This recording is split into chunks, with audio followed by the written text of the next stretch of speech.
Fred is. I'm ready. Okay. I call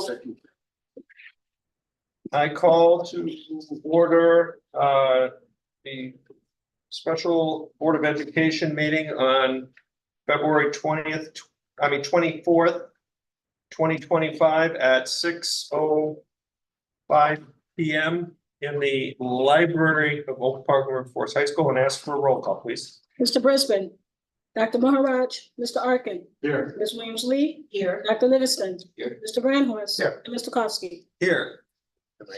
Can you? And then I get you. That's good. You gotta tell me if you can hear. Can you hear? I can hear you here. All right, that's what's been. Okay, our first order of business is public comment. Do we have any public comment? Okay, we will get into our agenda tonight. Is a community discussion that will be themed on board governance. The intent here is No, go ahead. is that and Audrey, I'll let you provide a little more color, but we as a board have for the last year, 2 years, had a constant theme in our work on governance to try to solidify what it is that we do, what we don't do, how we do it.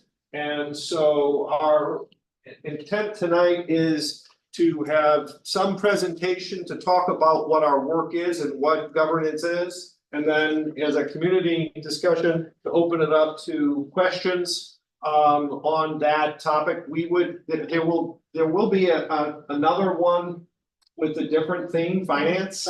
So our desire is to stay thematic according to what we're doing here.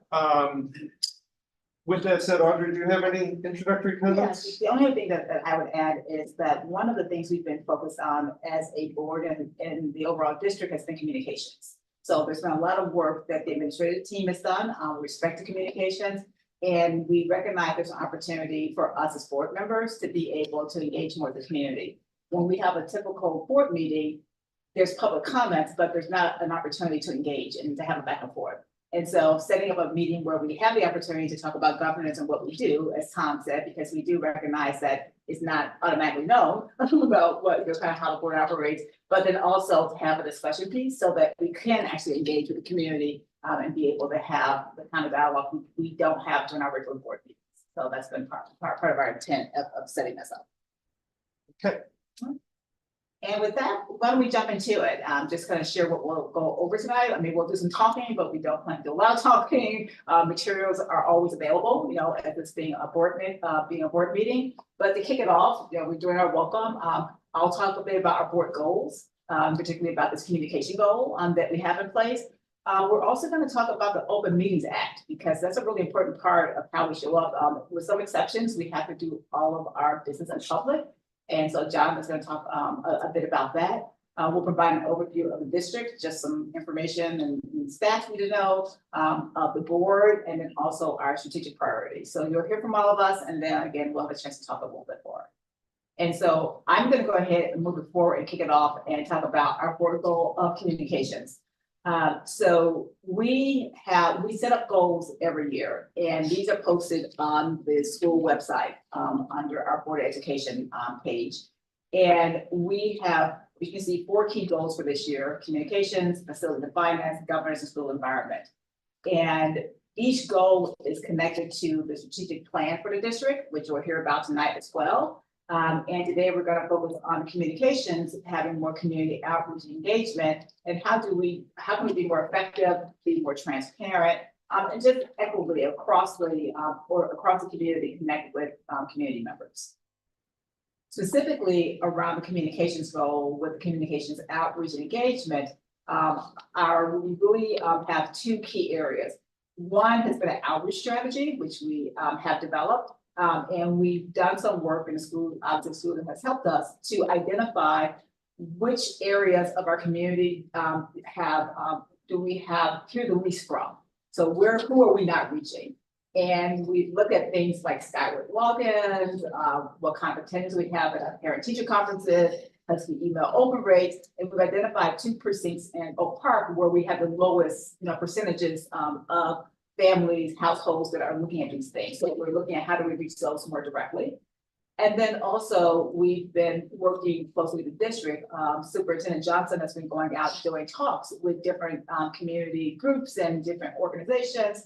And so making sure that we have board members that are joining him on those sessions. And then tonight is the first of having a listening session discussion with our community. And we want to have 2, this one, and then one we'll hold in April that will allow us to work on this goal. And then you can see the strategic priority around communications. We're continuing to make sure that we're reaching both our internal and external audiences. So that's just an overview of, kind of what we came up with as a board, what we're working toward. And when we talk about the work of the board, you'll hear a bit about self-evaluation, and we do evaluate ourselves each year against the goals we set, the targets we set, and what kind of progress we've made, and whether or not we're on track. So I'm going to turn it over to Jonathan just to talk briefly about the Open Meetings Act. Sure, thank you, Audrey. So thanks for coming out today. The Open Meetings Act, for those who, sure most of you are probably familiar at some level, but it requires that public bodies conduct their business openly. So in OMA summary, meetings must be open to the public, where there's a majority of a quorum of the members of the public body discussing public business. Requires meetings to be at specified times and in places convenient to all the public. Prohibits public meetings on legal holidays unless the regular falls on a holiday. Requires notice of all meetings to be given and schedule of regular meetings to be prepared. A change in regular meeting dates must be communicated. Also requires preparation of written minutes of all open and closed meetings and a verbatim record of all closed meetings in the form of audio. So OMA exceptions for closed sessions include discussion of matters pertaining to litigation, compensation, employment, discipline, performance, dismissal, collective bargaining, filling board vacancies, student discipline, purchase or lease of property, self-evaluation, meeting with auditors, claim settlements, and individual students. And then moving on to some demographic and enrollment information on our school over the last 10 years. From 2013 to 2023, you see that enrollment was didn't change much at all. It's remained pretty consistent. I think there's 29 additional students in 2023 other than in 2013. Pretty consistent among white non-Hispanics. There is definitely a noted drop in Black non-Hispanic students at OPRF from 2013 to 2023, and that's a bit of an up and down, but pretty consistent decline. The other areas have been American Indian or Alaska Native, Asian American, Pacific Islander, Hispanic had been going up and then dropped last year, and multiracial has also gone up modestly as well.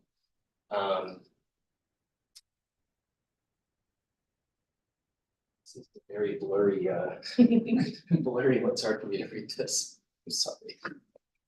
Maybe I can read it better off of the employee demographics one. Is it a little blurry to you too?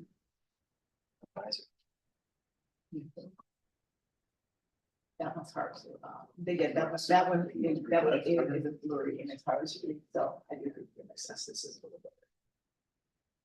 Let me see if I can.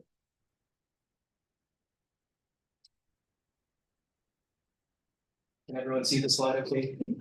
So it's just me? No, it's me. I'm just, it's a mess. I can't see it. No, Yeah. just tell us what it says. That's. You mind just over there, just if you can see a little better, so creeping over Brett's shoulder.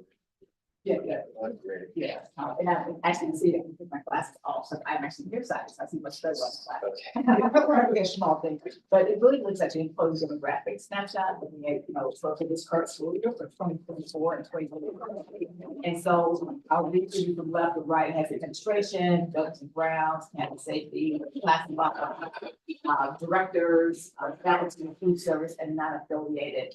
And one of the things that we are tracking really as a snapshot is how, particularly for our faculty, how does that compare to our student population is. And so one of the goals that we have as you get more into our strategic priorities is goals around having that number be more in sync relative to the representation of our faculty, the representation of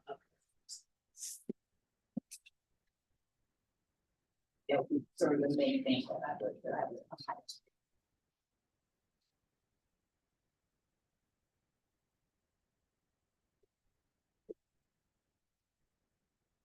And I know, Tim, we're gonna go over to your next division. Sure, thank you, Audrey.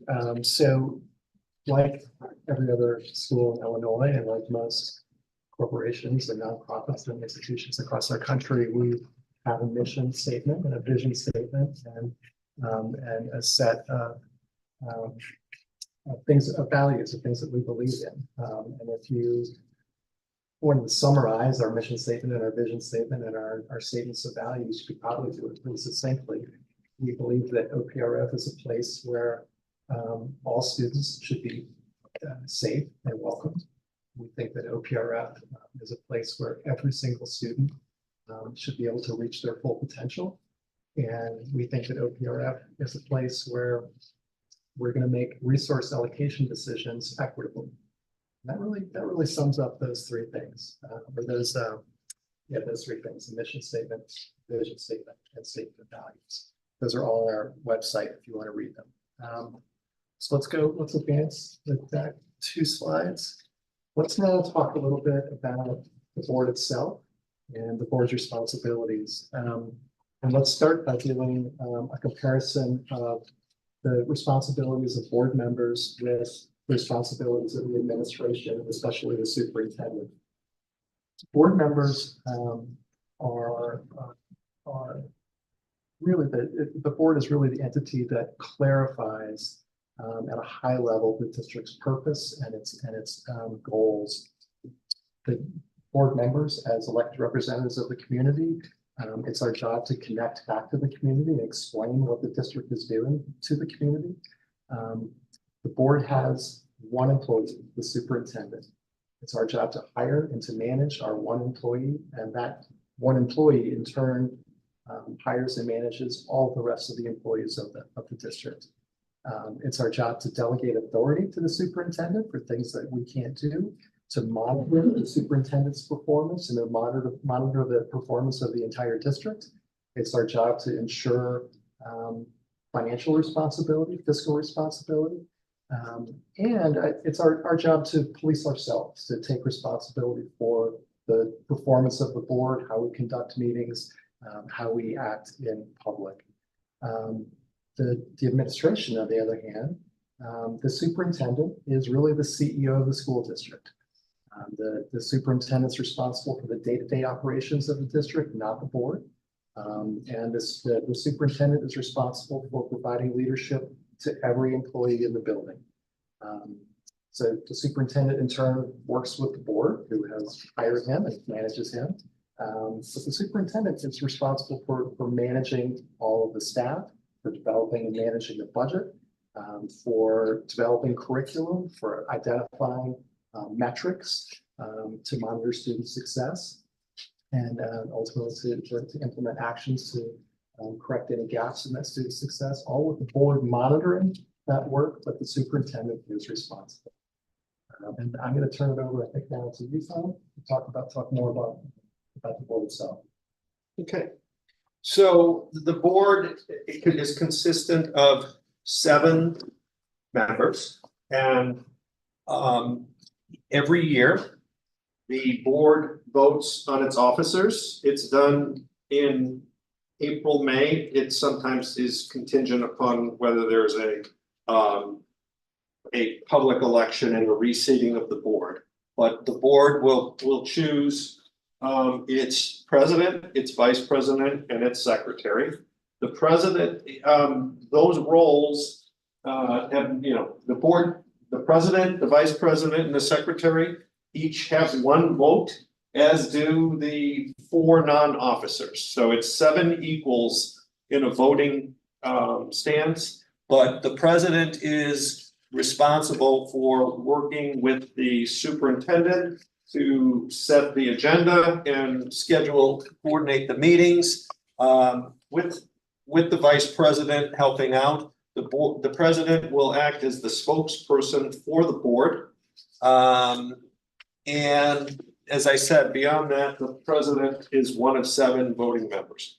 The vice president will fill in and participate with the president in setting agenda and fill in when the president is unavailable. And the president and the secretary are responsible for signing district documents as required by law and policy.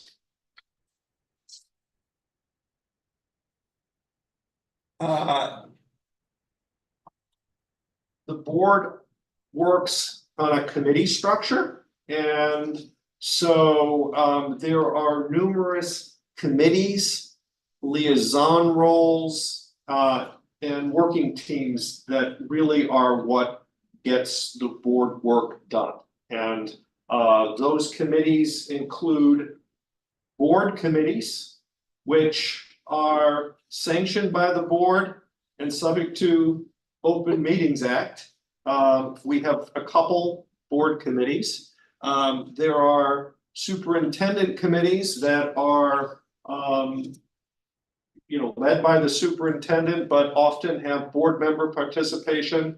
And then, as I said, there's various affiliations that the board has a vested interest in, and will have a liaison who will participate, be the point of contact for. Every year, in the beginning of the school year, August, the board president will work with the board and assign so that all of those different committees and liaison roles are staffed, and so that there's representation throughout the school year. That's done, collaboratively with the board members on what their interests, and where they can fill in. And then it becomes committee work and liaison work. As Audrey mentioned, the board has its own self-evaluation. So the board sets its goals annually. And it has retreats to discuss how it wants to work together. And then at the end of the year, the board will review, recap. It's not done it's done throughout the year, but at the end of the year, we finalize and report out amongst ourselves on how we've done and where we need to continue to improve. So that's the self-evaluation process as it relates to the board goals.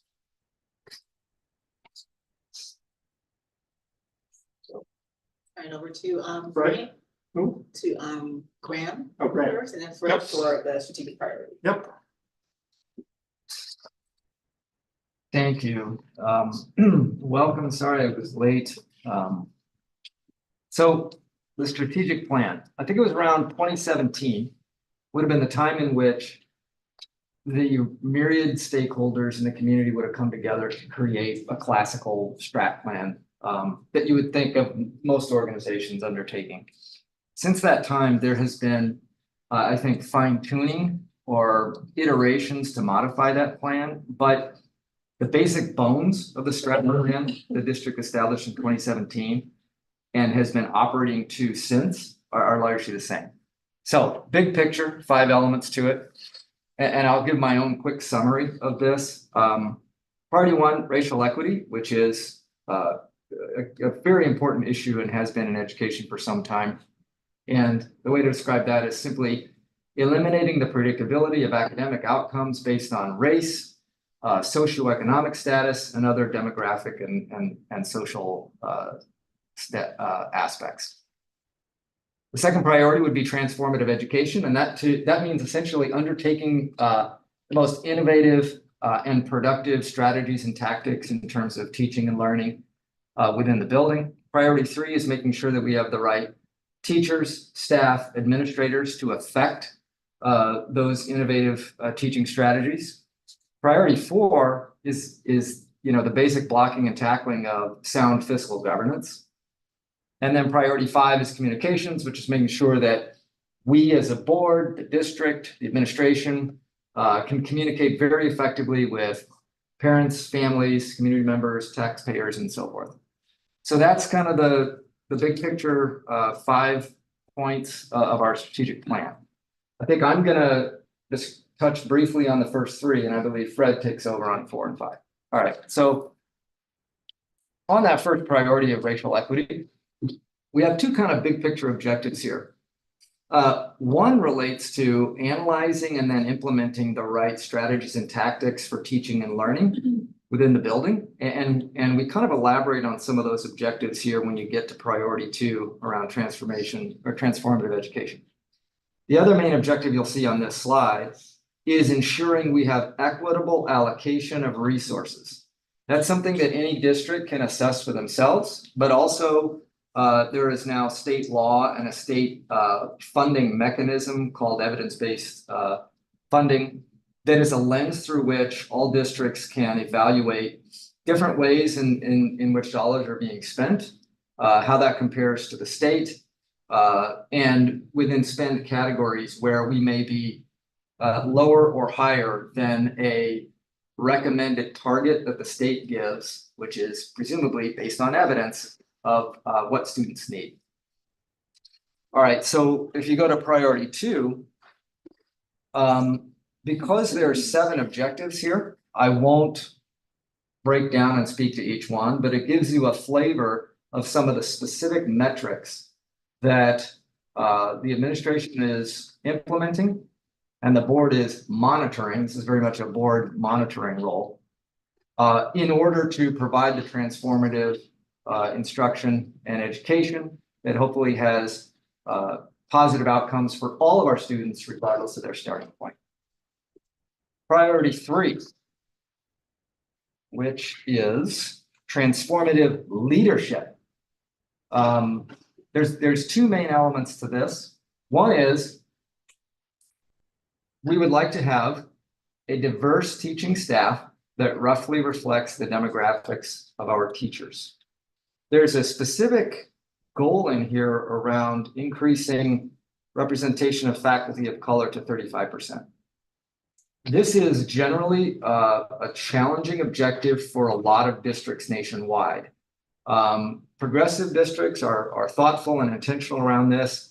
You're recruiting from many of the same talent pools. You think about teachers you might try to bring in from other districts, new graduates coming out of college interested in teaching.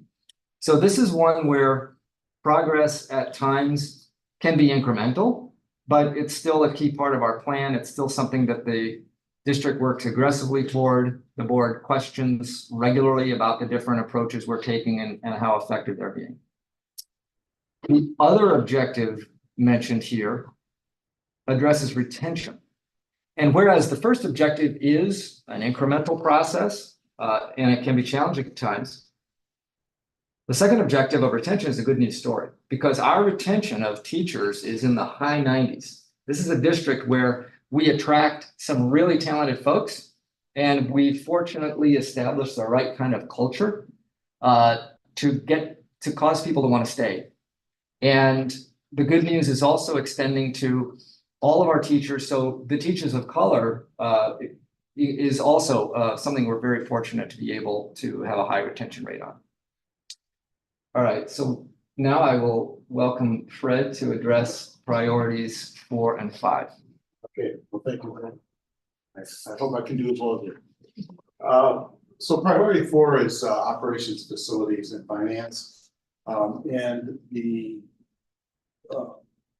priority is to make fiscally responsible and student-centered decisions that allocate resources to ensure excellence and equity for all. And we have underneath that, we have 4 major points, but dividing it, you know, Graham spoke a little bit in terms of finance about the evidence-based financing, which is a formula that's given to us by the state. And there are two real things that come out of it. Number one, it's how the state apportions state-sponsored funding to school districts. And the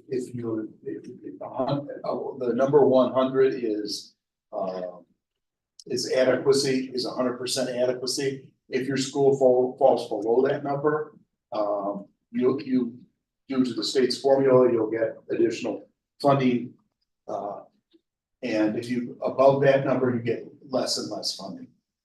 We have consistently been had an adequacy level of somewhere in the 130s to 140s%. So our funding has been pretty flat from the state based on the evidence-based funding.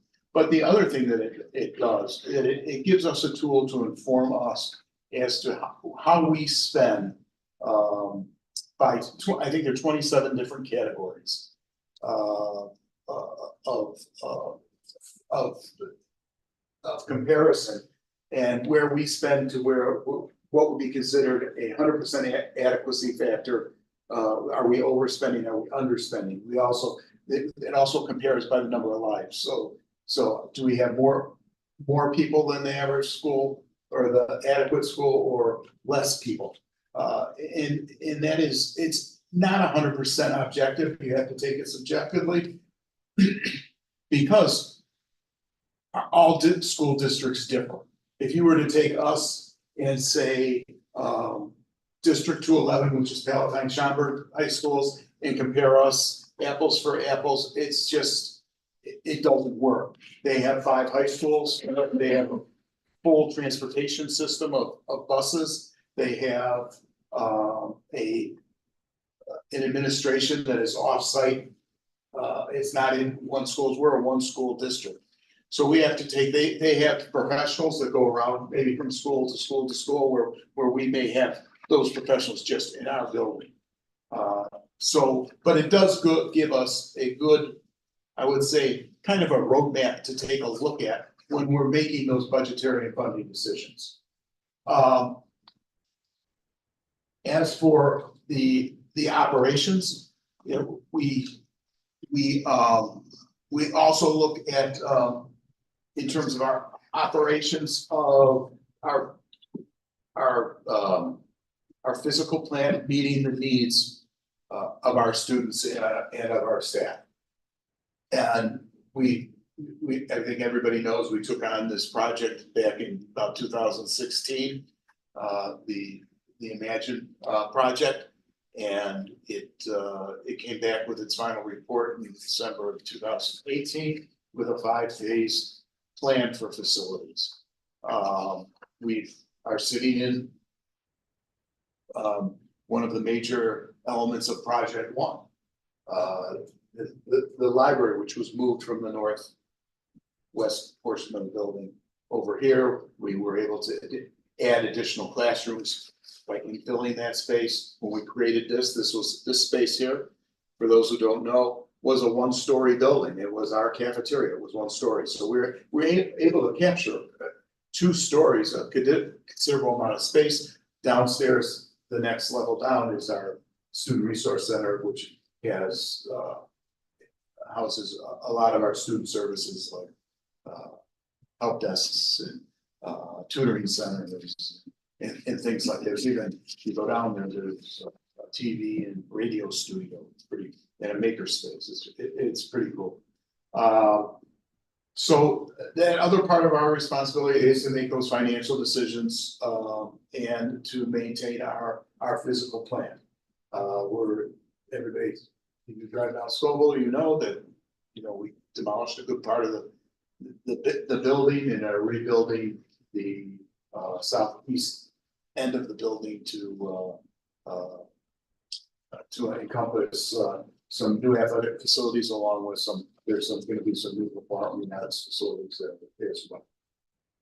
We also are responsible for installing technology into the building and it being up to date.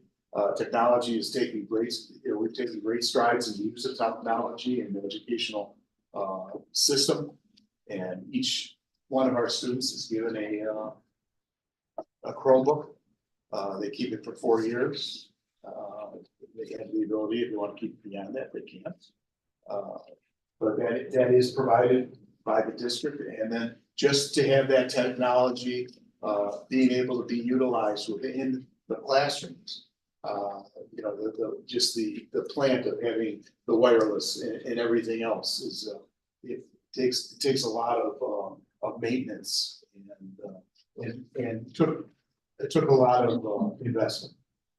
So then the next priority of the strategic plan is communications.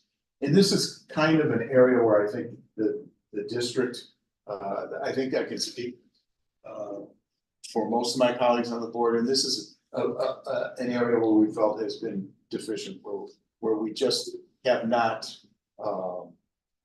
even before the pandemic, really been effective in our communications. We have had some nice things that have come out. There's been newsletters, there's the Husky Mail, there's also board notes or whatever, board highlights that come out after every board meeting. This meeting itself has come out of this priority of communications. And, I think it's the intent of the board to have a dialogue with the community, on an annual basis, a couple times every year, so that we are able to have that back and forth communication on whatever subject it might be. Tonight happens to be board governance. And this is, the result of work that we put in throughout the school year. Who's next? Who do I turn it over to? Nobody wants? No, I'll go ahead and close it out before we get right into it. So thanks everyone. This again is to give you a view, and this is just some strategies that are currently underway in support of our strategic plan. So there are the 5 priorities that Fred and Graham have spoken about, and this is just a highlight of some of the work that our administrative team at faculty are doing. And with that was it in terms of our talking, blowing up, but really just want to see, questions, comments, thoughts that everyone might have. So we'll just open it up. I can go.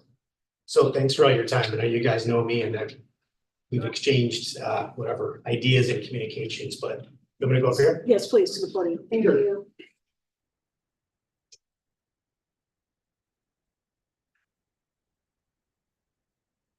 So good evening. My name is Ross Lasouza. I want to thank you for your time tonight. I have one quick comment and then I have a question for the board. You guys can each answer it if you wish, however you want to do it. But first of all, I appreciate when elected officials host informational sessions like this tonight. I think it's rare in the public sector. I think we need more of them. Again, so thank you for taking the time tonight. I wish there were more time. But that being said, I would encourage future boards not to host events like these during the election season. 2 incumbents on the stage are running. Other sitting board members up here have made supporting statements for incumbents. If you take all that into consideration, this is not only an informational session, it could be seen as a campaign event, if you will, adding half to incumbents, et cetera, et cetera. You're providing a space, you're providing resources, you're providing administrative support for incumbents that And not everyone has that same opportunity tonight. So I think that's something, if you're gonna have that during an election season, I think you guys should rethink the timeline. I think it's pretty important. And now to my question, and I know, Tom, you said you want to keep this more towards, I guess, board govern, or not governance, but policy or Board governance, yeah. board governance and policy. So I'll try to stick to that. It's a little outside that, but you guys can answer however you wish, but it has to go with decision-making in the process of the board. At a high level, how do each of you square your own thoughts and ideas on a board vote relative to external community input and influences? So you guys each have opinions and ideas, but then you have to square that with the community. And in using Project 2, I'll use Project 2 financing as an example. You don't have to talk about the financing, but the process that you guys went through.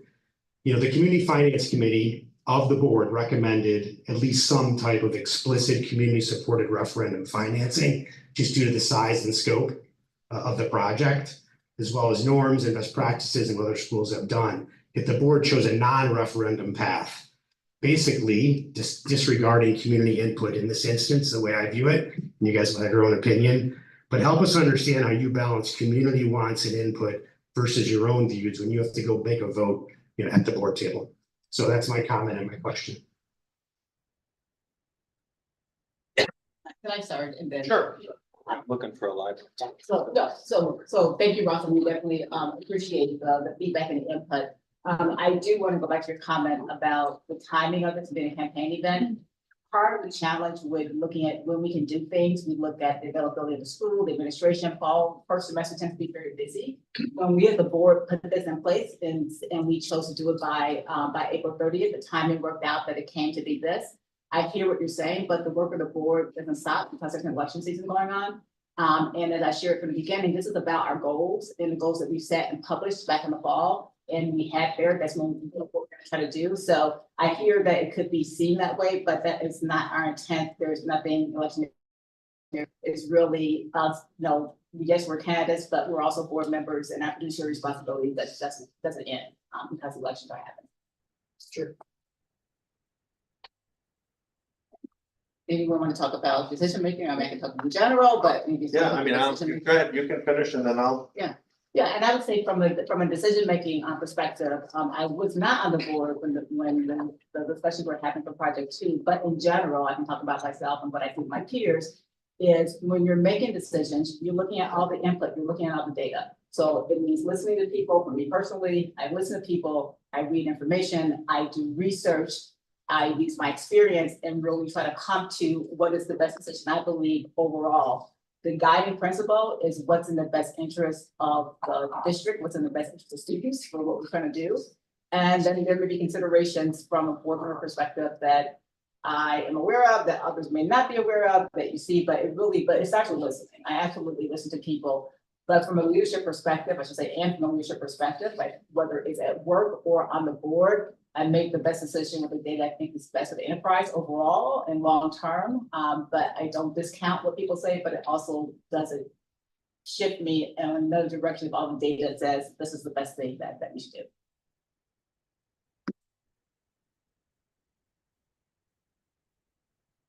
Okay, this one.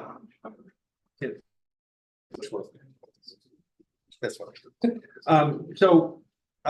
To your question, Ross, actually, on decision-making, I hope I'm not breaking any secrets here, but for those who don't know, we just brought student delegates onto our board this past week. And one of the questions that those delegates were asked was the question you asked, which is, how do you check your own, well, part of your question, how do you check your own answer versus that of those at large? In the case of the students, we clearly want students who can reach out and represent the voice of the community. And it was awesome listening to our students talk to that. So, and their maturity, their knowledge is what I would share myself, which is that for any decision, we have our own, I have my own personal perspective on everything. That's the way we are as human beings. But as a board member, the responsibility is to the community and the students. And it's a judgment of, it's listening, and there's a lot of voices that are heard.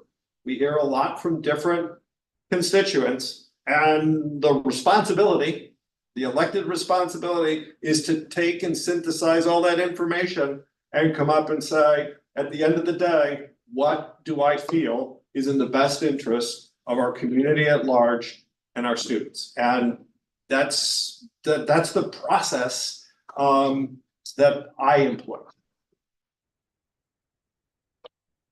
I'll go next. Just in terms of decision making, my own personal, view of it is, it's a lot of it is about asking really good questions, trying to be crystal clear in my own mind about what I don't know, and then asking questions of the administration, asking questions of my colleagues, asking questions of people in the community, to try to answer those questions, right? One of the sort of the tests that I give myself during the week before the board meeting is to try to is to kind of challenge myself.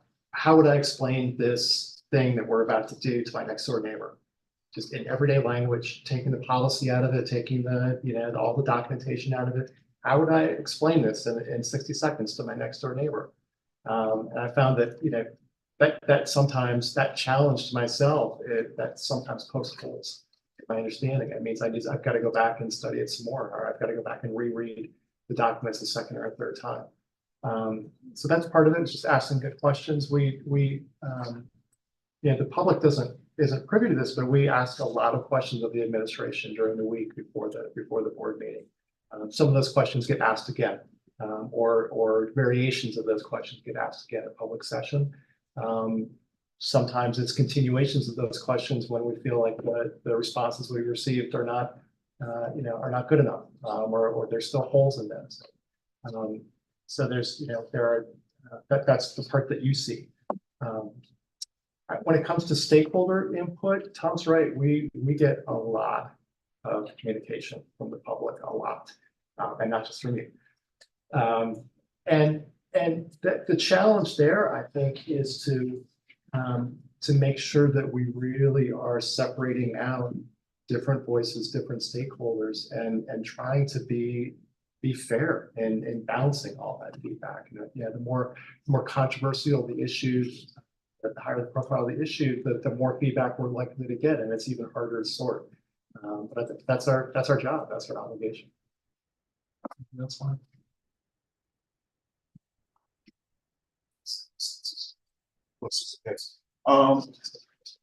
First of all, just a little bit, because I am one of the candidates on your comment.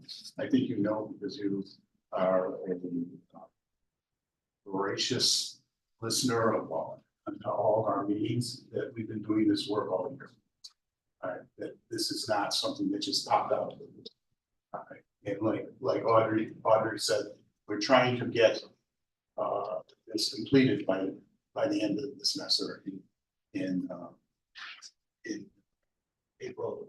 Now in April, we'll have to be having another meeting. So this is just a natural event that comes out of the work that we've been doing. I talked a little bit about how we feel that we haven't been effectively to constituents, and we're trying to remedy.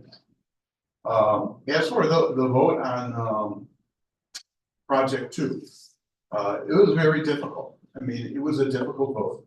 I will say that the day I sat in the seat for the first time in 2015, I said that I will make my decision in terms of what I feel is in the best interest of our students, our taxpayers, and our faculty and staff in that priority item. Why not a referendum? Because circumstances had changed. We had gone through a pandemic. We had we had a lot of support from the community, vocal support from the community to go forward with it. We were in an inflationary period where to wait, it would have taken another year. To wait would have cost more money.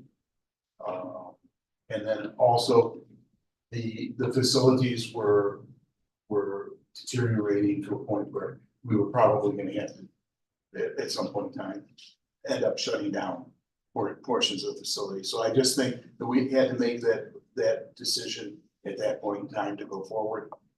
We did not create a bond fund. We did not issue bonds. We financed through debt, all right, which is paid out of, and I know it's a technical thing, but it's paid out of our operating budget.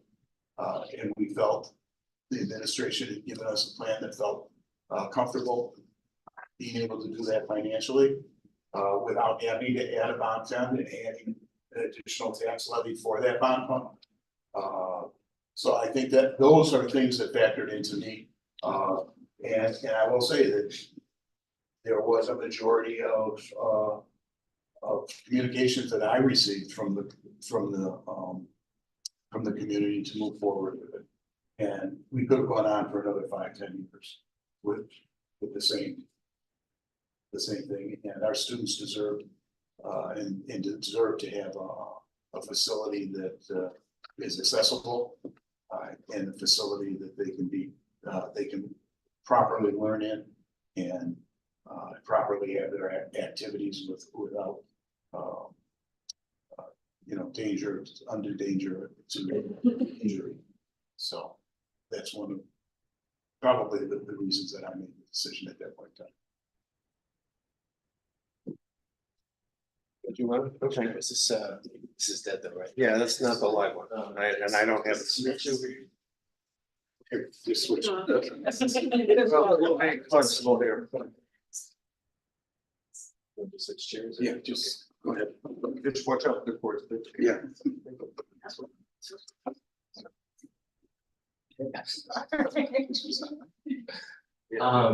So decision making, I would say that it's some combination of a commitment to be both a flexible practitioner in what you do and also a double loop learner. And if you're not familiar with that concept, it's just a commitment to feedback, not commitment to doing the same thing over and over again that there's documentation that you know was the right thing to do. So a commitment to feedback, commitment to those mechanics where you make sure that you're triangulating your perspective, having the most informed input from all stakeholders, parents, students, staff, community members outside that have important input and things to say about what we're doing here as well. And also fellow board members. I mean, I've certainly learned a lot from fellow board members that have, where I've looked at the data, I've listened here and there, and then I've got to a point where we're about to make a decision, we're having dialogue about it, and I feel very grateful to have colleagues that can provide extra perspective that can help make a decision that you didn't know you needed sometimes. So hopefully that answers your question. The project 2 question, I wasn't out at voting. I can tell you my perspective as a candidate at the time is that being aware of the history involved and the very dedicated, immersive, community-led imagined process that it was my impression then, and certainly my impression now, that nobody cares more about the fiscal responsibility of the school district and the financial well-being of the citizens here than this board does, and I feel very, very strongly that that's true. And I feel that that ethos really guided the decision to go forward with the project 2 and skip the referendum. Did you have anything? Thanks, Fred. Okay, we'll keep going to, does someone else have a question? They would, yes, sir.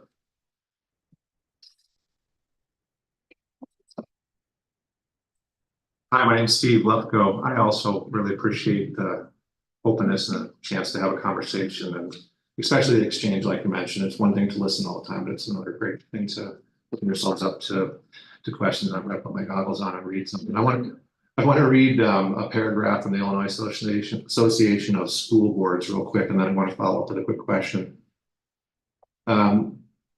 This is on their website, but it says a local school board grew out of the town meeting dating back to the original 13 colonies. It says times have changed, but the function of school boards today remains the same. To provide local citizen control over public education, representing the community and its aspirations for its local schools. That is a tall task these days, I understand.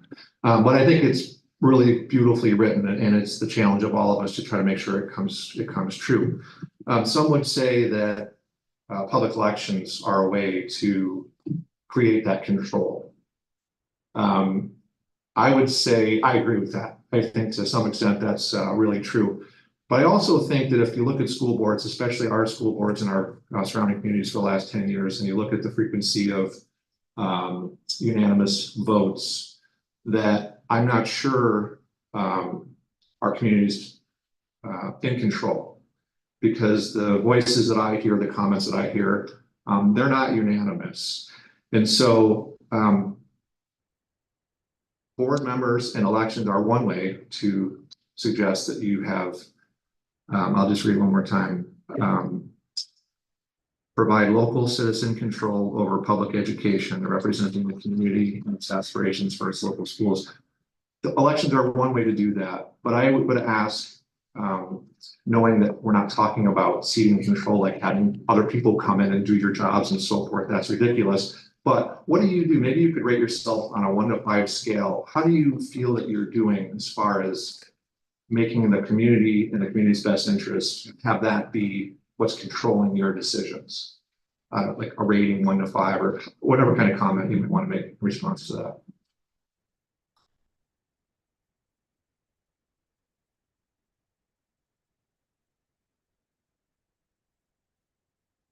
I'm thinking about your question. Yeah, I was long, sorry. No, because I'm thinking about it relative to 1 to 5, you know, kind of against what baseline metric, right? Is it that how, you know, in terms of, I guess, is there some objective measure of how that might be measured? Or is it just kind of why, for me, I got on board and that's a guiding principle for me in terms of being able to do what I believe is best for the community based on input and other information that I have. So I guess I'm asking, are you looking for kind of our personal reflections, or are you looking for something that would be measured against some other standard? I mean, I don't think I need to run back up there. No, I'm just asking, there's public elections and equal opportunity to serve on the board according to the voters is one way to say that our community is in control of the schools. We know the control word is kind of weird, right? So if we just count elections, how do you rate yourselves as far as believing that you're following the Illinois Association of School Boards with respect to that the community is in control?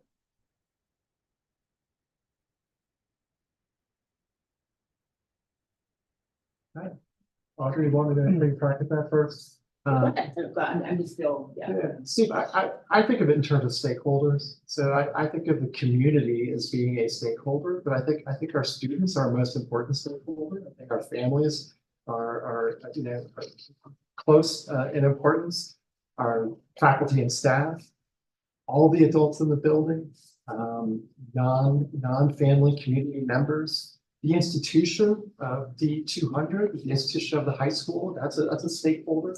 The community at large, that is another stakeholder. So you're asking a very specific question about sort of our fidelity to the community. I just don't think of it that way. I think of our fidelity as being to a variety of stakeholders, and when we make decisions, we have to try to account for all those different stakeholders and their interests. That's how I think of it. I'm not challenging the difference between a stakeholder and a community. My question was specifically about control.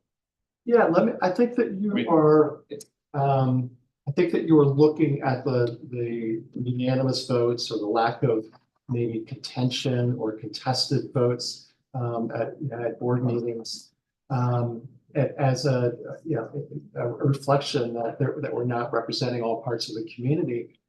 I turn it on its head. I look at that as the fact that we have a Board of Education that is highly aligned with the goals of the district and the administration. The goals of the district, the board's goals and the administration's actions are all in alignment.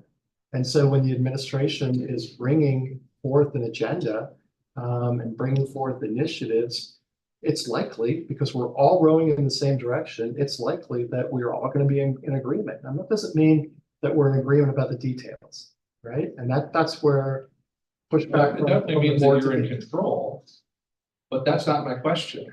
My question was about how you would rate yourself with respect to how the community is in control. The school is certainly an important part of that, the students, the teachers, the parents, and so forth. Yeah, I may be missing a question there. Thanks for that, Tim, because Steve, when I think about the community, so the community being in control, the community delegates control to their elected officials. Right. To whatever office whoever office they may hold. For sure. And so when I think about the community being in control, for me, it's the connection with the community and staying abreast of where they are and what we're hearing. We sometimes hear things that are overwhelmingly consistent from the community based on what the issues are. And at other times, it's all over the place. Because there are just so many diverse perspectives and different opinions. So to Tim's point, we do work to be very aligned. We do have a lot of back and forth and conversations and discussion as a board as we go through. But in the end, we often end up pretty much in agreement around this is the right thing to do for this purpose based on what our objectives are as a school district, what's going to happen with our students, how it's going to affect our community, our taxpayers, and we end up being aligned there. But I don't think, I guess, of individual control, I guess, from a stakeholder standpoint, because we're elected, that our goal or our purpose is to make sure that we are understanding where our stakeholders are, but there's always a lot of diverse perspectives to balance, and they are very often, sometimes at the opposite end of the spectrum in terms of where community members might be. I think that it's a difficult question, Steve. Yeah, no, it's tricky, because right on that job. all right, Yeah. the system is the system, and we were living within that system. One thing I've come to realize sitting at the board table is, especially in our communities, there is no absence of our community members of being shy of expressing their opinions on issues. Tim's phrase, I turned it on its head.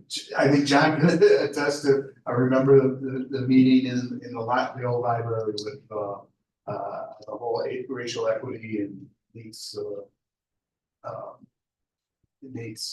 assembly, this Black Lives Matter assembly. And the community came out that night. So we were there for hours and hours and hours. And that happens on these issues. We've heard from the community, whether it's the Imagine projects, whether it's been the curriculum, whether, you know, what it is, we hear from the community. I think we take that to heart. I think that's how the community can control us. All right, come and engage with us, come and talk with us. And, you know, we've seen that now. Lately, I don't think we've had too much controversial decision making to make, so we haven't heard. This school year has been exceptional in terms of not a lot of communication coming back from the community. But in the past, we know that you know, if we're going to have a certain topic on the agenda, the community will come out. There will be people for it, and people against it. You kind of listen to the value systems that they have, and how you filter that into your value system of making your decision. Do you think those people at those you know, the examples you gave, and I know there's lots more, do you think they are representative of the whole community? Are they My experience representatives is of most the people are community? afraid. Most people are afraid to share how they feel, afraid to ask questions. You know. They're afraid. I mean. There's no other way, Because you're there's sitting no up other there, I way, admire that. there's no other way for someone to come, for someone who has an opinion on something. To have me, value their input unless they're willing to give it. So that sounds like you're giving yourself a low rating for making sure that you're offering the community some control. Well, I don't, do you have some kind of proposal? I mean, I don't know how Like a else to do survey. it. I mean, I think surveys are one great tool. I think Yeah. surveys are a great tool. And I know you guys have done We have done surveys. And surveys. yeah, and I think that it's fantastic. Yes, But I'm not trying to be contentious. It's a really good question. right. Because I think, so many I people. mean, it's how we get feedback. I mean, it's a feedback loop, really. And, you know, I think we've all up here have expressed how we make our decisions. You know, how we filter it. Mine has been very consistent for 3 years. You know, I listen to students, you know, I've been involved with students a lot, and I ask them questions. I listen to them. I hear what they're saying. And you know, some of them can can come up with the most brilliant comments and brilliant ideas. So, you know, it's I don't buy that people are afraid. I think it's a kind of a statement, because if people feel strongly about something, then, you know, come and talk to us. I mean, why would somebody be afraid to come and speak to us or to write us an email? I'll send you a list of examples Okay, later. I mean, we get plenty of feedback. We get a lot of feedback on issues. You know, whether it's an email or somebody coming to speak in public comment. Or it might be somebody pulling me aside at the Jewel and say, hey, this is what I think. I mean, it's like everything else in society, you know, if you don't ask, you don't get. I mean, I can't read your mind. We can't read it. I don't disagree.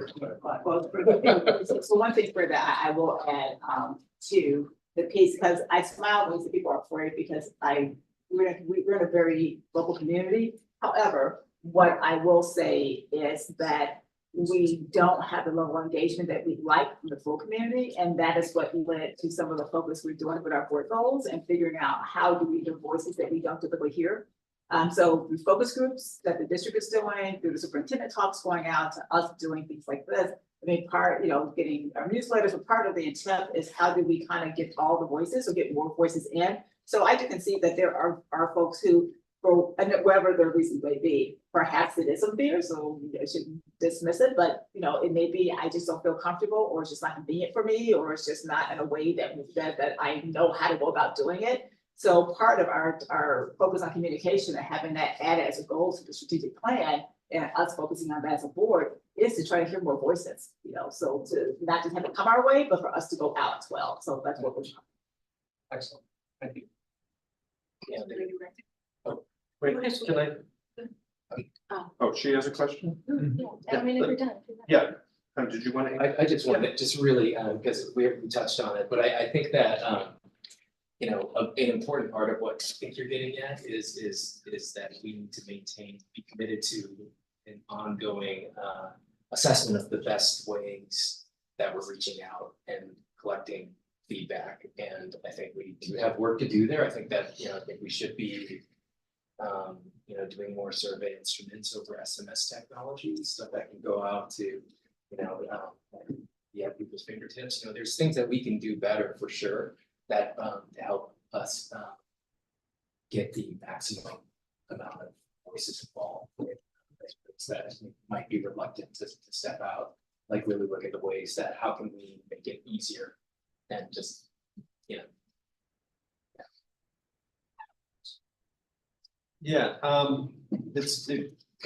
I just wrote some notes because it's kind of a tough question or what it is, but just some thoughts that have come to my head. And this is good because this is a reflective time, right, of such. And so I've got a dozen years and I've got a 12-year perspective, and I can tell you it's changed. Okay, it's not static in this job. Your introductory comment about the 13, colonies, and this is not an election ploy, but local elections are important to, that's what your thing was. It's the voice starts at locally. So I think it's a great little reference to ISSB. When you mention control, I kind of flip to the word power, right? And I don't, and you're talking to me, so I'm gonna kind of bare my soul. I have, I don't see this as a position where I'm looking for power. Okay, I don't need power. I don't want power. Okay. When I'm looking at the role in the community, and I'm looking at Mr. Phelan out there, okay, because you, John, because he was there, he helped me, mentor me in the early days. Okay. And I was involved in a community finance committee that was probably the largest committed community project over my time. I mean, there's been others that have, these were, it was 16 maybe people from all walks of life that came together. So it was truly community work that put together a plan. And I felt that for the last 12 years, my job has been to execute and make sure that the voice of that committee and those citizens was listened to and taken into effect over time, which doesn't happen when you have people moving in and out. And so I kind of carried that. So I think, that's not, it isn't about me. I probably had different views, but that group of citizens who was a large, talented people had put a lot of input in, and as a board, listen to that and say, how do we make it happen? Now, did it happen in 5 years? No, we had a pandemic and 12, but it's been driving it. So I don't know if that answers your question, but that's my answer anyway. Thank you. All right, and anyone else, or will we have a question? Please. Hi, good evening. Also, thank you again for being out here. I think this is actually a really bright idea of hearing what people have to say. I guess my question is, since there seems to be a concern of not everyone being heard, or a fear that a lot of people in the community don't get heard by the Board of Education, how can we move forward with that? And it seems like we do a lot of surveys, but how reliable can surveys be if not everyone is going to respond to them?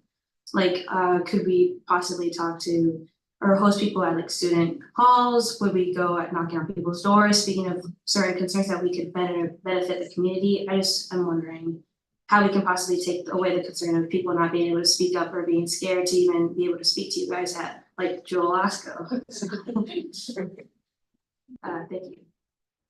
What's your name? Oh, Megan Barajas. Thank you. What year are you? I'm a senior. Yes. Thank you for coming back. Thank you for your question. Yeah, of course.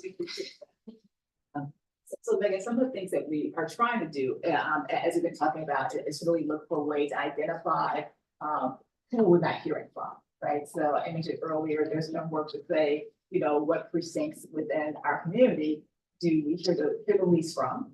And the district does something very similar. So Karen Sullivan, who actually heads communications, she started doing, starting last year and this year, some focus groups for parents of color for communications, because the communication survey that we had, and Karen, correct me if I'm wrong, but the majority of the respondents were white women, right? So there are populations that we're not hitting. So figuring out how do we get to other populations by looking at what data we do have and who we might be missing. I caused a little bit of a stir last year when I suggested that our community council, which is one of our organizations that meets monthly and brings together folks what's happening in the schools, suggested that it was not reflective of our community. I probably should have said it more succinctly, I've said it more tactfully, but it's not. The council was put in place to be able to represent all community voices, and it was turning into primarily just having parents there, and parents are a very important stakeholder. However, I have friends who are retired. I have other folks in the community who don't have children. So other folks I know, but they're still important members of our community and even perhaps some of our other organizations externally. So we've done some work to really expand that membership and to bring in voices that we're not hearing. So we are very open to suggestions, as we've been saying, but we really are trying to say, who are we not hearing from? How can we make sure that we're catching a wide net to get as many voices as possible? I add on, and so. I just want to make sure I'm being heard. We mentioned earlier that last week we brought student delegates. Yeah. Onto the board. So that's, I mean, these are things that have been talked about of why are we doing that?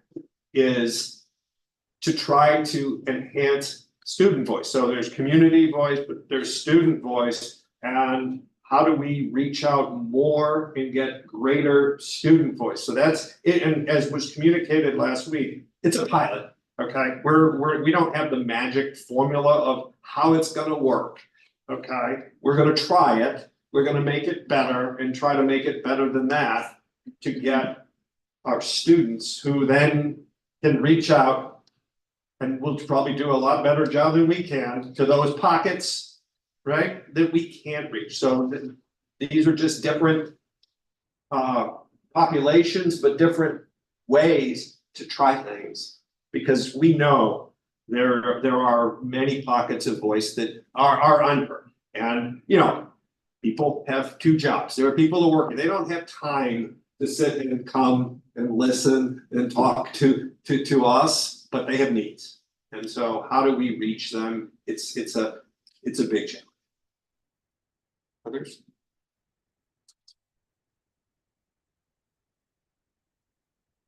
Okay, other questions? Hi, my name's John Phelan, and I live in River Forest, know some. And first off, I want to say thanks.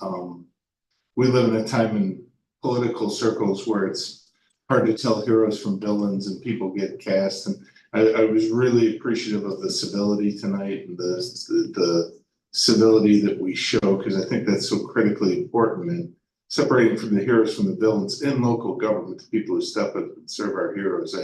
I know the time that you put in, and I know the effort you put in the vulnerable position you put yourself in to talk in front of everyone. And I really just want you to know I appreciate that for all of you.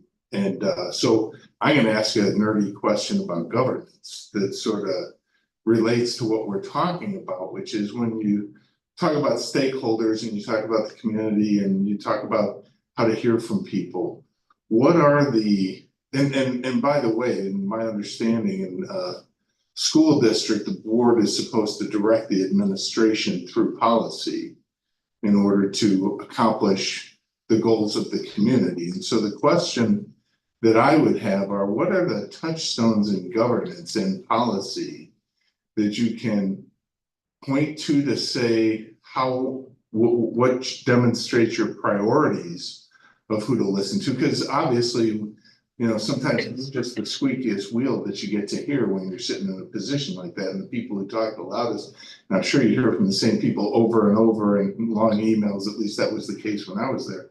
But what are the policies and the governance tools that you can use to make sure that there's diversity of thought heard at the board table, that decisions are transparent, made at the board table and not behind the scenes, and that everybody's heard from it? It can be things like public comment. It can be things like employing Robert's Rules of Order so that the discussions at the table are about the decisions being made rather than just syncing up on an ideology or a path forward. It could be simple as maybe a policy on what are the criteria that you would want in place when the board decides to go to a referendum or not.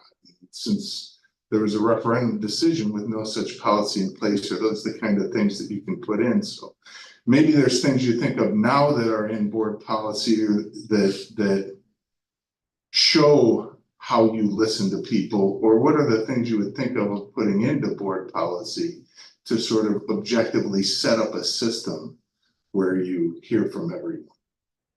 Thanks.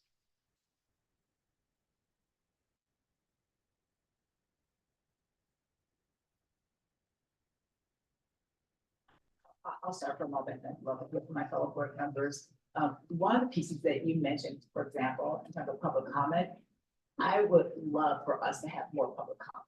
I would love for people to come out on a regular basis and not just when there's something that's controversial or topic, but just to share and share perspectives. And we get that sometimes. We don't get it a lot, but we do get it sometimes. And so at our most recent board meeting, we had a student who came to speak to us really about, being a sanctuary school.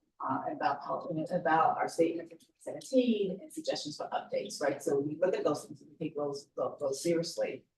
We've had public comments from moms that many actions, like for gun control and some safe storage and things like that, that we ended up being able to integrate into a policy. So we definitely do want to hear from our community members. And when we do, we do look at ways that we can take action. So one thing I would encourage people to do is to, come share or, contact us and let us know, but that really helps us to here. I just wish we had more feedback and it's on a regular basis versus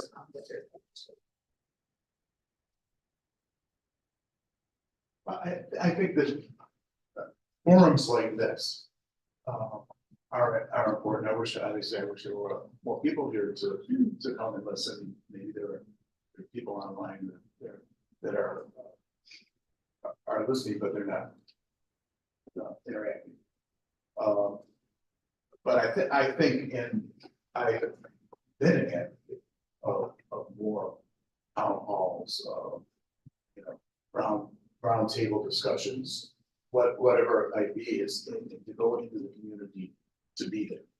All right, and not necessarily just do it here, but do it at maybe the middle schools or other places, the library, or wherever you may be able to meet. That might be more people to get to easier. As far as I don't think there's a policy that tells us how to make a decision. Correct me if I'm wrong, our policy gurus, Graham and Tom. I don't think there is one. I think that is left to our to board members' conscience and makeup. But I think there is a policy. There are policies in terms of communicating and interacting with our constituents. I mean, it's definitely, as you've heard several times over, a work in progress, something we're continuing to be reflective on and really, try to, in real time, make the tweaks that we need to make it a more refined, reliable, valid system. But I think that, one thing that it does matter a lot, and we did this earlier on in the year, is we did review the list of committee liaison assignments. I mean, and I think that can be a very important part of how we, a part of our policy of looking at how we engage with the community. What is the substance of these committee liaison assignments? What are we getting from these? Who are we hearing from at each individual committee setting, and what are we getting from that? And I think that's one that we can continue to really look at. One part of it anyway that we can continue to refine and monitor and make better. Sure. But we did that this year, and we definitely looked at the list and had a good discussion about exactly what you're talking about and do these make sense? And several of them did. Some didn't so much. Oh, I talked to this one. Yep. All right. What a great question. Came from somebody who truly understands what a school board does, which is really just three basic things. We set a budget, We hire and employ the superintendent, and we set policy. So this is kind of a personal interest of mine that carries over from my service on D97. And I think over the last 18 months, we've really undertaken some serious work to put better structure and rigor and an operating rhythm to how we operate and function. Some examples of that. So policy being so critical, when I first started here, we would get periodically, there's some policy updates and it's coming from press. And it was just impossible to, if you printed it out, you couldn't even read it. And this being such an essential part of our role, we decided we're going to say, let's make this readable. Let's assign 2-person teams by domain area. So policy is one of those things. And so what that did was really forced everyone, when the board packet comes out, you're going to study this stuff because now you can read it. And it's true that probably the bulk of it is there was a change in a law, so we got to update policy to reflect code. But pretty regularly, we will identify this thing warrants discussion, and we'll have a meaty discussion around it. And I think also as we're thinking about things we're doing as a board, decision we're making, we're deciding, hey, what warrants getting codified as policy versus what can we just rely on as kind of a norm? So an example of that is we're updating our definition of financial peer districts. So what are the 8 or 9 districts that we could reasonably say these are appropriate peers? So we've got a process where we've developed a methodology. We're taking it to the CFC. We're going to get the stamp of approval and input and modification as needed from CFC. And then we can codify in policy. Every X number of years, we need to revisit the metrics. So that's, I think, an example, a lot more rigor in that. We have also established rigor in the system by which the board will consider new issues. So at the end of a meeting, we can go around the table and say, does anybody have anything that they want to go on the list of new issues for us to consider as a board? Because as you know, you need a majority of the board to say, yes, I would like to address this issue. And so there's a pretty good structure now in place for that. The goal setting is now a pretty disciplined process as well. Around August is when the board has to get together and determine what its goals are. We've had 2 years now under, I think, a more structured approach. And I think the board has been better this year than it was last year in, for example, picking the 20% of issues that have 80% of impact, and also clearly delineating between things that are actual board goals and goals that we might give the administration to execute on.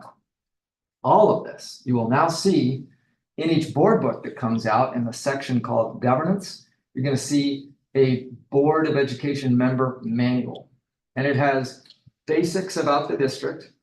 And that's in there partly to make sure that board members don't get sort of unmoored from some of the basics about our district, such as, well, you know, what's our current demographic makeup of students and staff, for example? What are some basics of our budget? But also in that manual are our rules of the road, our operating rhythm, how work goes through our process and so forth. So that's, I think we're doing, I think, a decent job of establishing that structure, making use of policy. And I think we're doing this also with an eye toward not just how we operate today as an effective board, but also the future boards that'll serve long after any of us are still on it. Graham, and Graham, I appreciate Graham's help with a lot of that work on behalf of the board. And what I also do appreciate is just the focus on what the role of the board is. So as Graham, you know, mentions the 3 things, we challenge ourselves to really focus on what is work that we are to do and what is work that is for the administrative team. And I think we've gotten a lot, at least the time I've done before, I feel like there's been a lot of work and good clarity around that. John, thanks for your kind words, and I know all of us so appreciate your service on the board of the contribution to high school. I think what Graham and Audrey are talking about are norms and guardrails, and Graham is exactly right. We've really made great strides, especially this school year, in sort of establishing those guardrails and norms with an eye to establishing them for future boards. If I hear you, though, I think you're suggesting something more specific, which is also a decision-making rubric that that all board members embrace and that we use. And I'm sort of thinking it in two ways. One, decision-making framework that's flexible enough to apply to every decision, and then maybe a different kind of one, a more specific kind of a decision-making rubric for a major decision, a project to scale decision, where the board would think about how are we going to make this decision before entering into the decision-making process, right? I think that's a really good suggestion, an interesting one, and worth us thinking a lot more about. So I appreciate that. I'm just gonna throw a little bit of additional, because I think much of what Graham said, I would have shared with you. And there's a couple different pieces here. One is, as a board, one of the things that we put emphasis in this year is just the cadence of what a board meeting is. You've only got so much attention, right? And board meetings, can last a long time. And so, but it's a challenge in contrast to the theme of this, which is communication, because part of the purpose of a board meeting is it's a forum for communication, but in technicality, a board meeting is a business meeting and it's about making decisions by the board.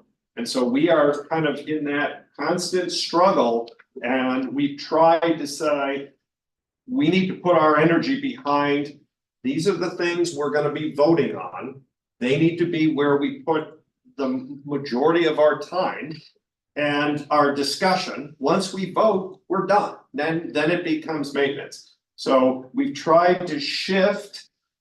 You've seen, or if you've watched, you've seen even the agenda structure, so that really those things that are action items, and to be candid, those things that are action items that really are non-consent items, which are some of the routine, get the time of the board, so that that's our really where our decision making is. And I can tell you, having again been through this a lot of times, if you're spending 5 hours and you're just getting to the topic that you're going to be voting on, you're not doing your constituents a good service. You're not doing yourself a good service. So we've changed the structure, and that's really been trying to come out of our effort to say governance. How do we work? How do we work as a group of 7 to be efficient in the context of making decisions and policy. A couple other tidbits just for informational. Policy, as a district, we have a full policy manual. And one of the things that the district we've done is audit that, because it's great that you have a policy manual, but are you following your policy manual and putting in place the controls to say, are we doing what we said we need to do? That's and that's part of the ongoing policy review process. So those were the kind of, I guess, a couple additional things to beyond what my fellow board members shared. So. Just to follow up on is a policy the same as strategy? So does the board set the strategy of the district, or is it only the policy? Because Graham, I don't know if you mentioned strategy or just policy. Like, is it the administration's job to drive strategy, or is it the board to drive strategy? Well, I think if you undertake a strategic plan, that is a multi-stakeholder exercise, but legally, the board is who approves policy. And so that's what I was referring to, just in the most narrow definition of the responsibilities of a school board in Illinois. So you're saying that strategy is not derived from the board or is derived? Because my understanding was the strategy of a district is designed by the board, but maybe I'm mistaken. It's driven by the board. The last time in the current strategic plan, my understanding that it was a, kind of board-driven multi-stakeholder process that was part of that, getting to those strategic priorities that are listed. And the administration has since, kind of gone back and revisited and looked at it and brought back to the board. Like, for example, communications was not originally one of the priorities, and that came out of a recommendation from the administration. And you guys approved that. We approved, right, but my understanding is that when it was first put in place, it was board driven with community stakeholder input. But this was like a decade ago. I mean, I forget when the strategy was actually put in place, but that's my understanding of how it was developed. Did your question get answered? No, I guess I want to know who drives the strategy of the district. Well, the board, has, if you look at what was presented in those two charts, if that slide. I'm familiar. Mission, right, I'm just saying mission, vision, values. Yep. Is on the board side, okay? And execution is on the administrative side, but the board by itself as a community member, I'll speak for myself. Right. Am I going to, derive mission and vision and values without the input and I say strong input of the community and of the administration? Absolutely not. So that comes back to the process. Those processes are really multi-stakeholders. The board says, hey, we need to have a strategic plan exercise. So I guess maybe I'm not being clear. So I'm not talking about the mission and the vision, but the 5 strategic priorities of our district, which are very clear and laid out. Yes. I guess my question is that a board driven strategy? Or I guess I just want clarity. Yeah, my understanding is that it is. When it was Okay, developed, that's what I thought too. strategy. Yes. And then That's what I thought. Yes, and so if the board tomorrow were to say, and you've seen this in the last year where there was, wait a second, we need to The communication as an example. right, this doesn't look quite right the way we want to have it, so we need to adjust. But if the board were to say, we don't like the direction here, we need to call a recast of a strategic plan and Yes, that would be a board. Responsibility. And then our goal is around monitoring, right? So as a board, so we have these strategies, we have these goals that are attached to strategy, and our responsibility is to make sure that those are happening, that we're seeing the metrics, that we are seeing the updates, that what the objectives are that the administration is driving are aligned in support of what those strategic priorities are. So once it's been developed, then we have our ongoing monitoring responsibility. No, I remember, I think it was in 2017, when we did the major renovation work to the strategic plan. And I would say that the board drove the strategy, all right, and then it was administration's job to put it together, bring it back to us for approval and then to execute. So I would, from my perspective, I think the board does drive that strategy. You'll notice on our agendas, every item on an agenda is tied to a policy or a portion of the strategic plan.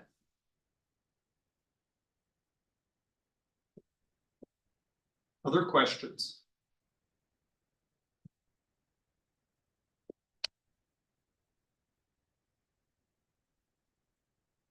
No one's going, I'm gonna go again.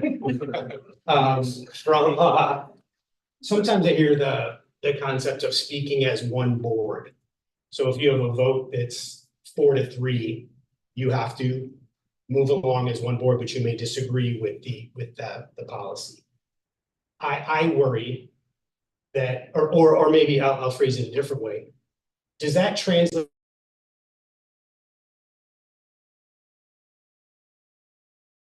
policy and you're the 3 side of the 7. Would you change your vote because you want to feel, does the board feel so much that they want to change their vote to then speak as one board and one voice? Because I feel, I don't want to speak for John, but I felt like he was talking, is there diversity of thought on the board where you succumb to the majority view and just like, hey, we got to work this as a board. I'm not going to push too hard. Because I worry that we're not getting more viewpoints or differing viewpoints because of that idea of speaking as one board. So it's a complicated question, and go ahead and feel free. Speak for myself. No, I would not change my view on something. And I have voted in the minority, whether it was 6-1 or 5-2 or 4-3. And I had not changed the vote just to be to the majority. And I think it was a couple of board meetings ago, there were 2 issues that I felt strongly about. One of them was actually on the consent agenda. I voted from the consent agenda, knowing that it was going to pass probably, but to be able to cast my vote against it. So that's, I don't think, at least in my experience, that that's been the case. To speak to the board speaks as one voice. When the board makes a decision, the board speaks as a voice. There may be conflicting opinions leading up to with discussions and whatever else might go on before a decision is made. But once that decision is made, then you're, as a board member, you're expected to support that decision as a decision of the board. Doesn't mean you can't have a personal opinion and that you cannot express your personal opinion. And that has happened from time to time, not very often, but it does happen from time to time. Brett, what I'll add for Brett, Ross, is that, because I've been on the board, I think there's been at least one vote where one of us was in a minority on an issue. So to Brett's point, if that's where we are, you know, I haven't felt that anyone's been afraid to voice that or to be able to go against the grain, so to speak. What I have appreciated, to the point about us, you know, being unified and respecting the decision of the overall board, is that even if we don't agree on an issue, or we may have some debate back and forth, but no one's disagreeable, right? We may not have the same perspective, but we work constructively together, and that doesn't harm the relationships that we have and how we work as a board. And that's, I really enjoy serving on this board because of that, because it really is an aligned board, and there is respect for different perspectives and an appreciation for, okay, we hear you, and this is where the board goes, and then we will all, you know, support that because that's part of our duty. I'll just say, the answer is just a flat out no, in terms of, you know, are you ever tempted to change your vote? Excuse me. As someone who's been on a losing end of 6-1 votes, it's important to me to vote my mind and to do what I think is right. Whether I'm going to win or lose, it doesn't really matter when I'm casting the vote. I agree. And in terms of after the vote, what happens? You know, I think that I agree with Audrey. I really respect all of my colleagues on the current board, and I think that this has been the practice for a long time on this board, and I hope it continues in the future. It is not in the best interest of our students to have drama among the adults, right? And so whether it's a 4-3 vote or a 7-0 vote, once the vote occurs and the decision is made, it's in the best interest of our students for everyone to be aligned in communicating the decision afterwards. Responsibility, yeah. Yeah, I mean, I think I've been a 1 to 6 more time, a number of times. So I think the facts support my, you know, position. I think the important part of the question to me is the understanding, because that's part of the oath, right? That is taken is that differentiation between what happens up until the vote is cast and what happens after the vote is cast as a board, okay, not as an individual. And that oath is that I lost, but as collectively, we supported it, and therefore I'm going to support the decision of the board as an entity. So that part is probably confusing, right? But I'm appreciative that it's not confusing amongst this group here. And frankly, with not just this group of 7, but many historical boards, I think people take that seriously. Other questions? Before Ross gets back in. Ross,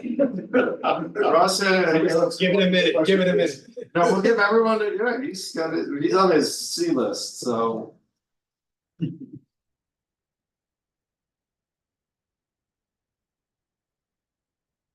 Okay, Well, I have a question for those who are here. What brought you out tonight? We weren't sure what kind of attendance we get, but we felt it's important to actually, do this because, it's just the first one. We're getting started. It's gonna be a regular thing that we do.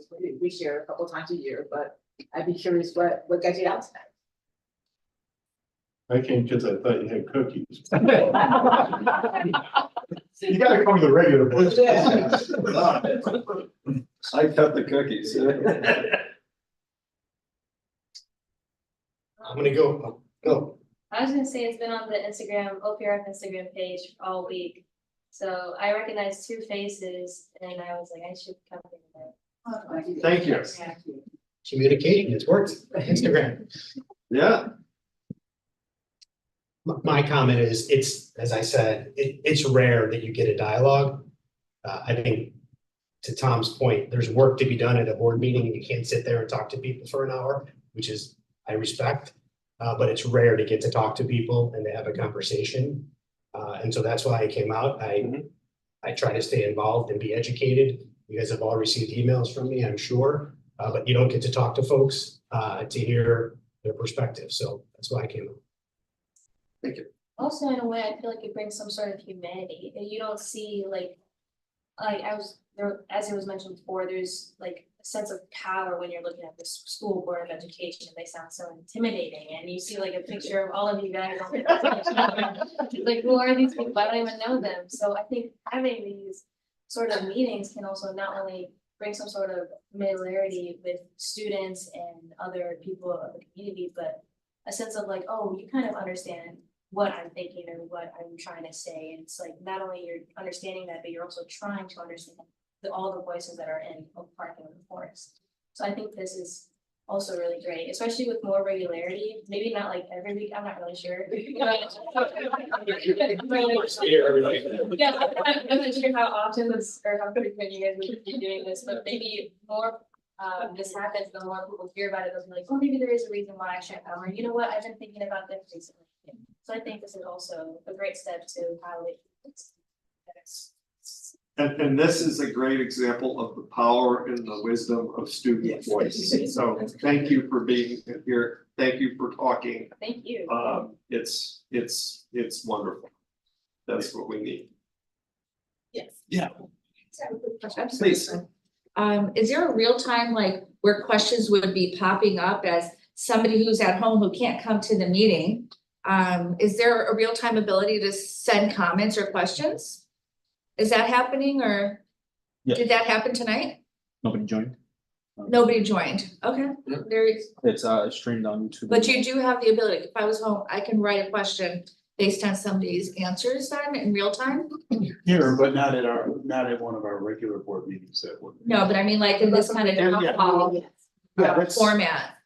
Okay. I've been kind of advocating for these kind of things for a couple of years now, and I hope we continue to do it. I hope the board, continues to do these. Whether I don't know what the proper frequency would be, but whether it would be quarterly. I think monthly would be too many, but maybe quarterly or semi-annually or once a semester kind of thing. We're trying it, right? So we're. And I like the idea of what Megan said about like outreach.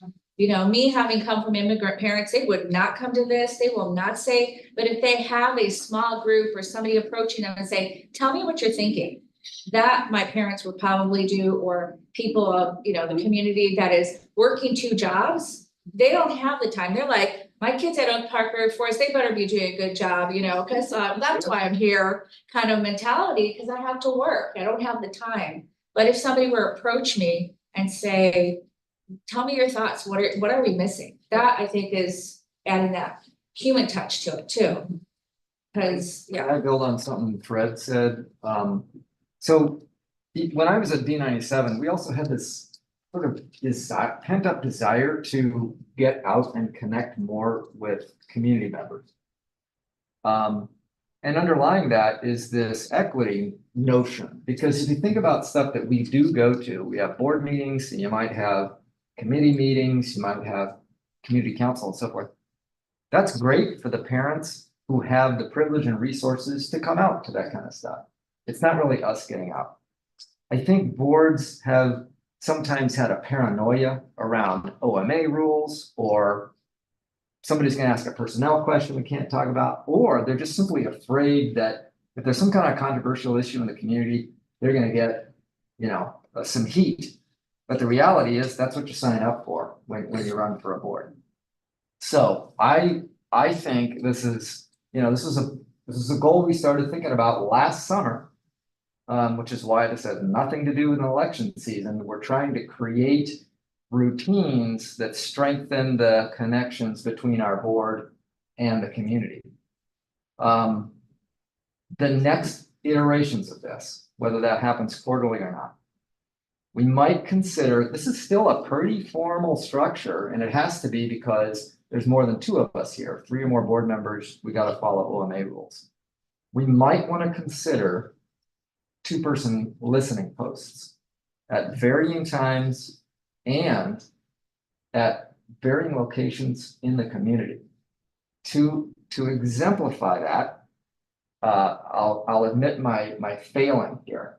So the reason I was late is because I kept seeing this reference to library in all the lead up to this thing.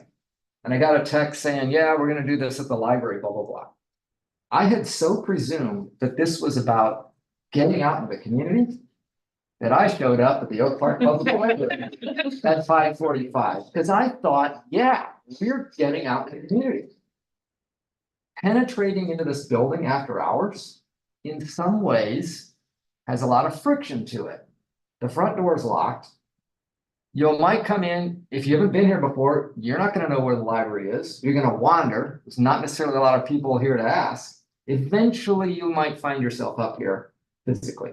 I'm gonna suggest we consider listening posts where we get out into the community rather than forcing people to come here. And the 2-person team also creates some flexibility as well in terms of scheduling, that kind of stuff. Yeah. So that's almost more of a talk I'm that's- having with that's my okay. board members, but I'd like to see us do more of this and get to it. I would kind of also be interested to hear what people here in the audience think of what might be effective. What might be, we have a desire to communicate. I think that's the overwhelming principle, but how best to do it. I mean, Oh, go ahead. Before you go on, I'd like to answer others' questions. I was just saying is that, if somebody has a suggestion that's might be a great idea. Love to hear it. So to Audrey's question, because I'm a great believer in process. I think the process is more important than the outcome. And I think a fair and thoughtful process leads to good outcomes, and you have to trust the community and the people if you build a good process to get those up. And I too, after not hearing about any connections or talks in my community for some years, and it's partly because I haven't been as close to family this year. Saw 2 of them last week, and it was this one, and it was one that's coming up at Roosevelt Middle School. And I worried that there was and it was all within a certain number of days of the election, and I worried that would happen. And I picked up the phone and I called Fred and I said, hey, what's this about? Because I don't understand. And he said, it's absolutely not about that. It's been planned for a long time. After coming here and hearing some of the questions, if it was a campaign idea, it was the worst campaign idea.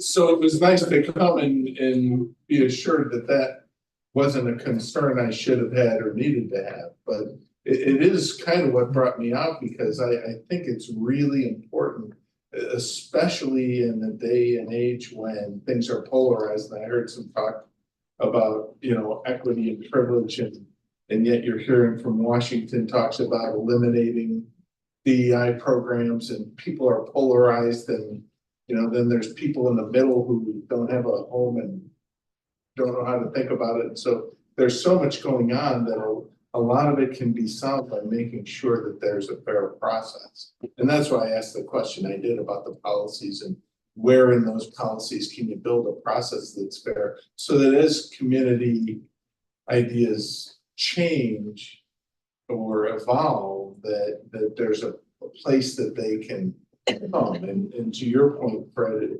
I think thinking through objectively what those lines of communication can be, and then building them into policies or other documents, not just necessarily norms or off the cuff or this or whatever, because I've been in your shoes, and it is, you know, there's big decisions where if it went 7-0, it would take so much heat off, rather than going 4-3 and there's a continued fight in the community afterwards. And there's such great temptation to deviate from the process and not trust the community, especially in times when I complimented the civility here.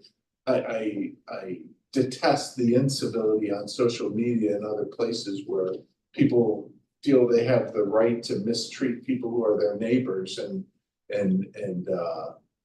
I always want to invite them out for coffee and see if they're as bold when it's face to face. And I want to do it for you guys, because you don't sign up for this so that you can be abused on paper anywhere. So my point is, it was to come out and give a fair shake and see it face to face, and see that the process is still fair, and that people are still open to whatever ideas the community puts on the table. So that's the answer to the question. I appreciate that. And what I will say, I prefer face-to-face because it is a lot more challenging face-to-face to actually perhaps make some of the comments and have some of the things you might do if you're behind a computer, right? And so I think getting people out face-to-face is helpful for us being more civil and being able to have conversations, whether we agree or not.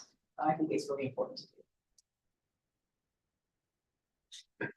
As an example, the Village of River Forest president has casual conversations, and it was her and one other board member, and they had it at Willard Library, and 20 people showed up and had a conversation, and it went from traffic to safety to all these things, but it was a casual conversation where you could meet the village president and one board trustee, not a third, probably for Open Meetings Act, because I think they got a little flat, a little feedback on that too. So, and I think it worked because people were candid, and like you said, it's face to face. Good. Yeah, definitely we can try, but we do OMA anything that's 3 or more, we have to have a formal setup. But I also felt it was important when we were planning this, that for our first time out, we were all together, because just we get a sense of kind of who we are, right? If you come, but I do think as we go forward, we can do a combination of different things. Give it a try.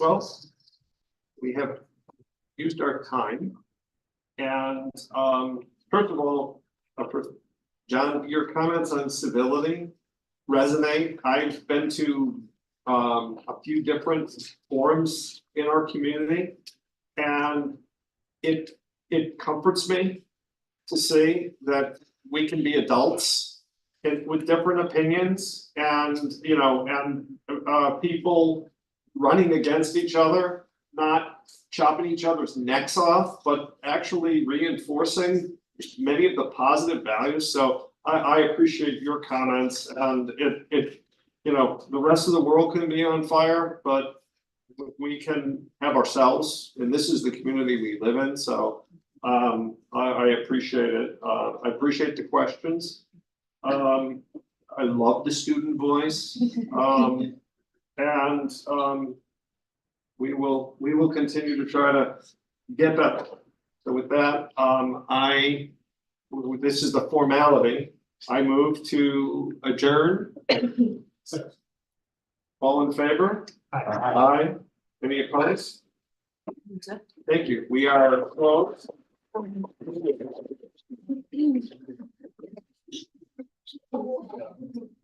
Well, yeah, it's about-